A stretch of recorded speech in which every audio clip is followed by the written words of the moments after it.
48 years after the death of Christ, a child dressed in white silk steps into the Palatine Palace. She is 15 years old. Myrtle leaves rest against golden hair. The Senate watches in silence, then rises. The empire roars its approval, believing salvation has arrived. Emperor Claudius stands beside her, 50 years old, his leg dragging with each step, words catching like stones in his throat. He takes her hand. His name is already carved into history, hers will be carved out of it.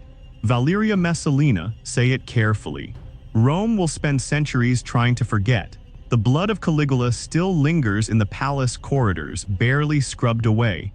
4 years of executions staged as theater. Incest performed as policy. A reign so monstrous his own guards gutted him in a tunnel beneath these very stones. Rome is desperate for order, for virtue, for a future. They wrap her in silk and call her their salvation. Within a decade, she will turn this palace into something the ancient writers can barely describe without their hands trembling. Senators will become her prisoners.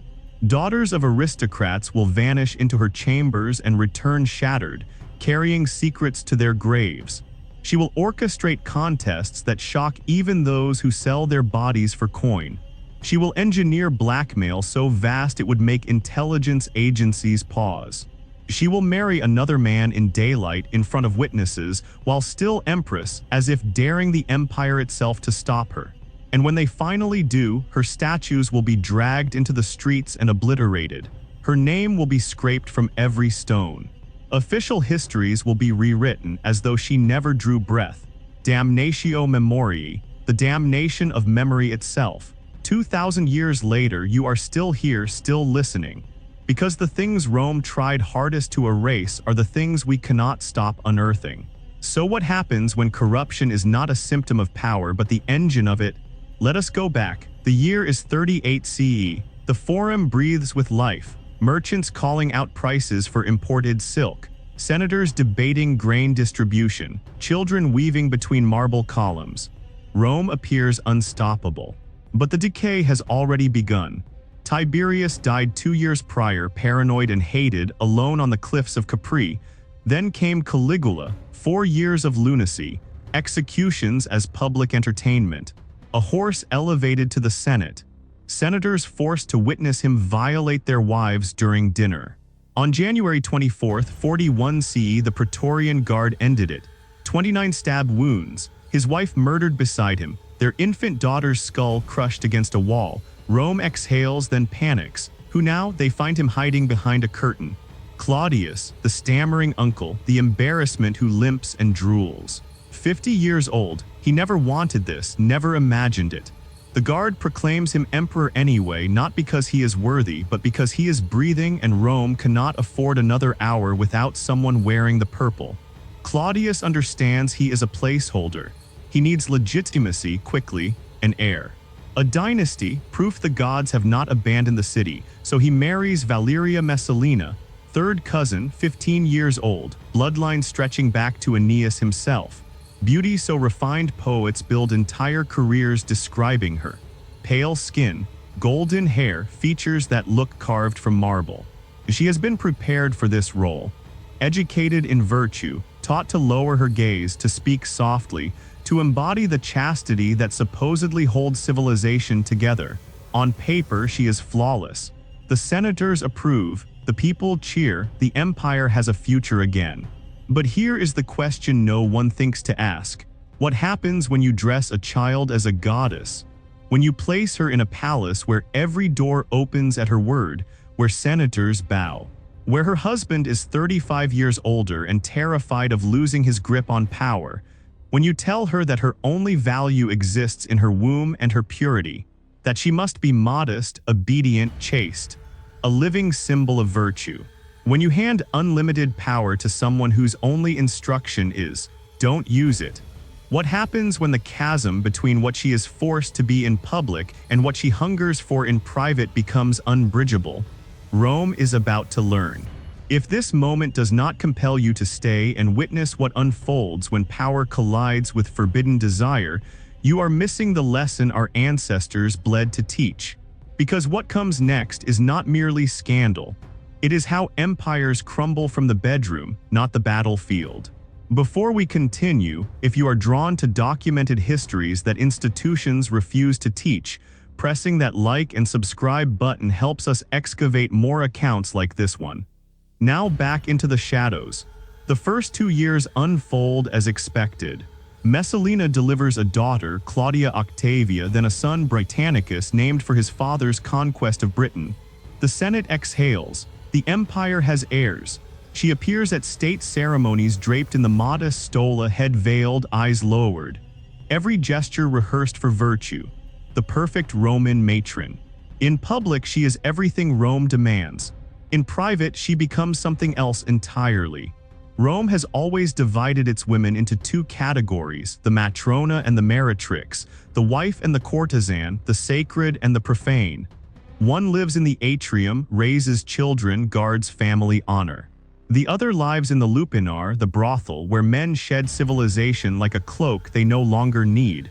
The system functions because these categories never touch. Messalina decides to be both. The first whisper surfaces around 42 CE. A senator returns late from Ostia. Business delayed him. He is back in Rome for the night. On impulse, he wanders into the Subura, Rome's red light district. Narrow streets reeking of piss and cheap wine, cramped insulae where oil lamps burn low and you can vanish into the dark. He selects a room, pays his coin. A woman enters. Dark wig, heavy kohl smudged around her eyes. Perfume layered too thick, myrrh and roses masking something that smells expensive. She turns toward him. Their eyes meet. He recognizes the Empress of Rome, not a lookalike, not a rumor, her. According to Tacitus, yes, writing decades later, yes, with his own agenda, but with access to palace insiders, this was not a single occurrence. Messalina allegedly adopted the working name Lysiska and became a regular at a brothel operated by a woman named Scylla. Not for money, not from desperation. For the thrill of it, consider the psychology. Every client who failed to recognize her became an unwitting accomplice. Every man who did recognize her became someone she owned. Because what is he going to do? Report her, to whom? She is not simply breaking rules. She is weaponizing the hypocrisy that built them, because Roman morality was always performance.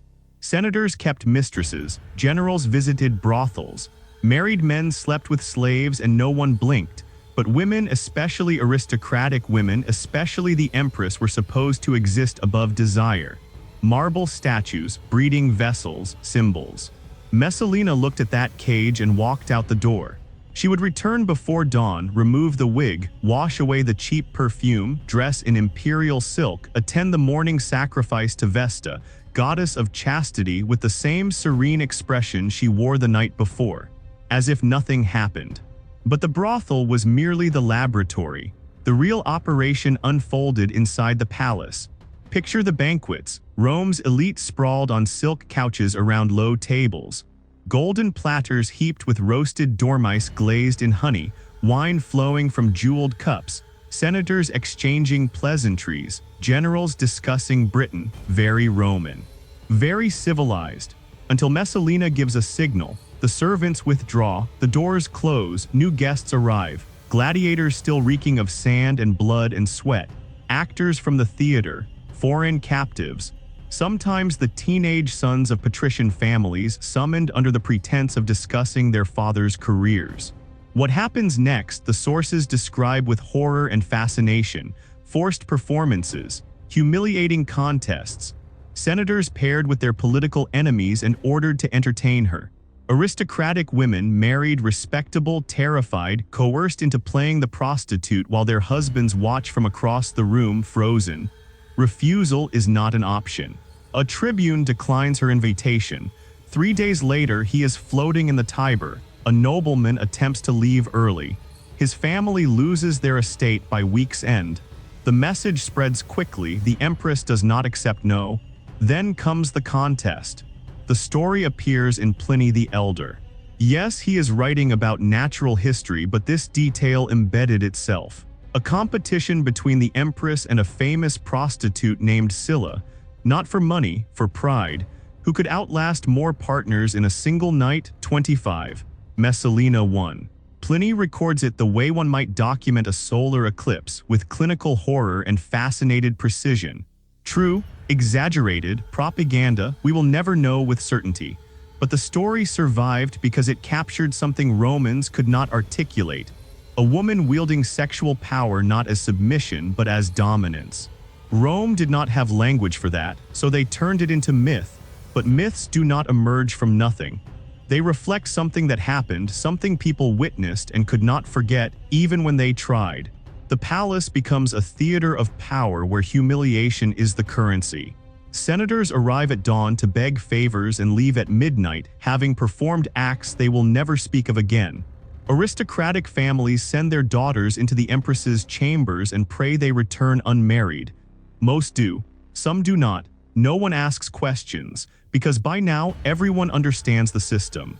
Messalina does not merely wield power, she collects it, piece by piece, person by person, building a network of complicity so vast that no one can move against her without destroying themselves. Every participant becomes a prisoner, every witness becomes an accomplice. She does not need the Senate's approval. She has their shame, and that is better than loyalty.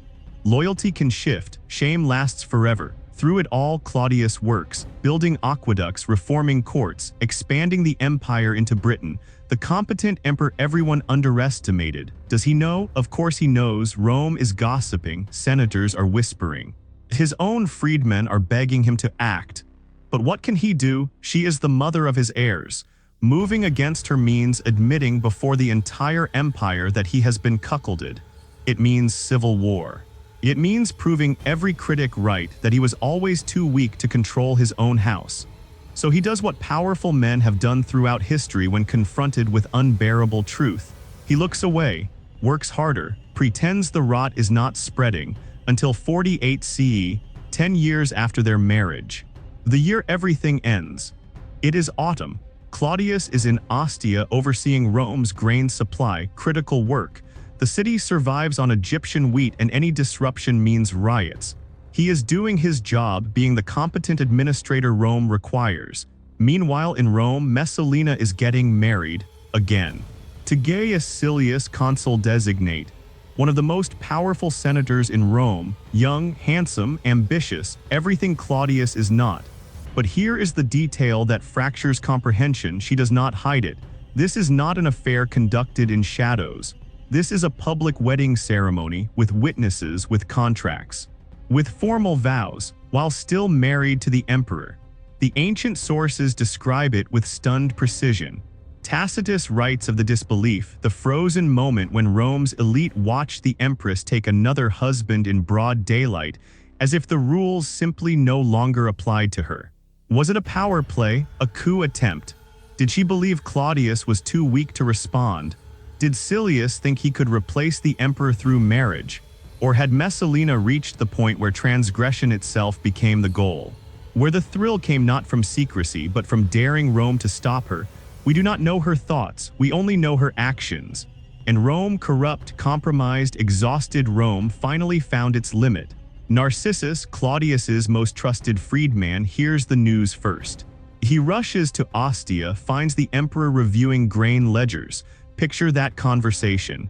How do you tell an emperor his wife just married someone else? How do you make him believe it when it sounds impossible? But the reports keep arriving, senators confirming it. Witnesses stepping forward now that someone is finally asking questions. The detail that seals it: the marriage contract was signed, legal, witnessed, undeniable. The room goes silent. Picture his face in that moment, the emperor everyone mocked, the stammering scholar, the man who survived by being underestimated, cuckolded publicly, legally. While he was ensuring Rome did not starve, the rage that surfaces is not hot, it is cold, final. He returns to Rome with the Praetorian Guard at his back. They find her in the gardens of Lucullus, sprawling estate on the edge of the city. Trees imported from across the empire. Fountains that never cease flowing. The place where she hosted so many of her revels. She is with her mother, Lepida. The older woman is begging her daughter to act, to run, to do something, but Messalina seems frozen. Some sources say she attempted to write a petition for mercy. Others say she simply stood there, unable to believe it was ending. That after 10 years of bending Rome to her will, Rome had finally bent back. The soldiers arrive. She recognizes them. She has seen them at the palace, perhaps even summoned some to her villa. Now they are here for her. She drops to her knees, begs, pleads, offers her children Octavia and Britannicus, 9 and 7 years old, as hostages, anything, everything. The soldiers do not respond. Orders are orders. She reaches for a dagger, someone's, perhaps her mother's, perhaps a guard's. Her hand shakes. She presses the blade to her own throat. She cannot do it. A tribune steps forward. His name was never recorded, but his action was. He drives the blade home. Valeria Messalina Augusta, Empress of Rome, dies at 25 years old in a pool of blood on the grass where she once held power over senators. Claudius orders Damnatio memoriae, damnation of memory. Her statues are dragged through the streets and shattered. Her name is chiseled from every inscription. Official records are rewritten as if she never existed. The message, she never happened. But 2,000 years later, we are still speaking her name. You have just witnessed the moment an empress fell, not to war, not to plague, but to the consequences of power without limits. If stories like this remind you why history must be remembered, not erased, subscribe to Grimoryx, because the past does not stay buried, it echoes. The Roman Forum still stands. The Colosseum draws millions. But the ruins of Palatine Hill, where emperors lived, where Messalina ruled, are mostly rubble now. Tourists walk past broken columns and crumbling walls, snapping photos, reading plaques about Augustus and Nero. They do not realize they are standing in the rooms where she held her revels. Claudius remarried within months. His niece, Agrippina the Younger, she was smarter than Messalina, more patient. She would eventually poison Claudius and install her son Nero as emperor, beginning another cycle of madness. Messalina's children suffered fates almost as tragic as hers. Her daughter Octavia was forced to marry Nero, her stepbrother. He later had her executed, claiming adultery. She was 22, the same age her mother died. Her son Britannicus was poisoned at 14, likely by Nero, to eliminate any rival claim to the throne. He collapsed during a dinner party. Dead before anyone could move, the Senate pretended Messalina never existed, but the soldiers remembered, the servants remembered. The families whose daughters disappeared into her villa and came back silent, they remembered. Here is what haunts me about her story. How much of what we know about Messalina is true? Our sources, Tacitus, Suetonius, Juvenal, were all men, all writing decades after her death, all with political motives to paint her as a monster. Roman propaganda followed a pattern. Powerful women who threatened male authority were always accused of sexual depravity. Cleopatra, Agrippina, Livia, Messalina, the playbook never changed. Does that mean she was innocent? No, the marriage to Silius happened. That is documented even by her defenders. The political corruption was real. The blackmail system existed. People died who opposed her. But the brothel stories, the contests, the specific numbers, we will never know where the truth ends and the propaganda begins. What we do know is this. A 15-year-old girl was married to a man in his 50s. She was told her entire value existed in her purity and her womb. She was given immense power but no education in how to wield it. No guidance. No purpose beyond bearing heirs and appearing virtuous. And when she found a way to feel powerful, through transgression, through control, through turning Rome's own sexual hypocrisy against itself, the empire that created her destroyed her, then spent 2,000 years calling her a monster. Stand in the ruins of the Palatine today and you can feel something in the air, not ghosts. Rome does not do hauntings like that, but something heavier. The weight of stories that could not be silenced, even when they chiseled away the names. Because here is the truth about Damnatio memoriae, it does not work. You can smash the statues, scratch out the inscriptions, rewrite the records, but you cannot erase the lessons. Messalina's name was meant to disappear. Instead, it became immortal. Not because Rome wanted her remembered, but because the truth, however twisted, however buried, has a way of clawing back to the surface. Empires have fallen to barbarian invasions, to plague, to economic collapse. But Rome teaches us something more insidious. They can also rot from within. Messalina's story is not merely about sex or scandal. It is about what happens when power becomes a game, when shame becomes currency, when the people meant to lead an empire are too compromised to stop its decay. Every senator she humiliated stayed silent. Every general she blackmailed remained loyal. Every witness to her revels became an accomplice. Not through loyalty, through shame. She proved that you do not need an army to control men, you just need to know what they are afraid people will discover. We like to think we are different now, that we have evolved past the corruption of Rome, but look at any modern empire, any government, any institution of power. How many secrets hold it together? How many people stay silent because exposure would destroy them? How much of what we call stability is just shared complicity? Messalina's ghost does not haunt the Palatine. It haunts every palace where power and shame sleep in the same bed. Marcus Aurelius wrote something 100 years after Messalina died. He was emperor then, trying to make sense of Rome's endless cycles of virtue and corruption. Look beneath the surface. Let neither the true quality nor the worth of a thing escape you. He was thinking about leaders like her, people whose surfaces gleamed while their cores rotted. But he might as well have been warning us. Because the lesson is not that Messalina was uniquely evil. The lesson is that Rome created her, married her off at 15, gave her power without purpose, then destroyed her when she used that power in ways that exposed their hypocrisy. Her name was erased, her story survived. And 2,000 years later, we are still trying to understand what it means when the people given power to preserve virtue become the architects of its destruction. You have just witnessed one of history's darkest truths. A story Rome tried to bury but could not. If accounts like this remind you how fragile empires are, how power corrupts in ways we would rather not see, then subscribe to Grimoryx and help keep the past alive. Because the moment we forget these lessons is the moment we are doomed to repeat them.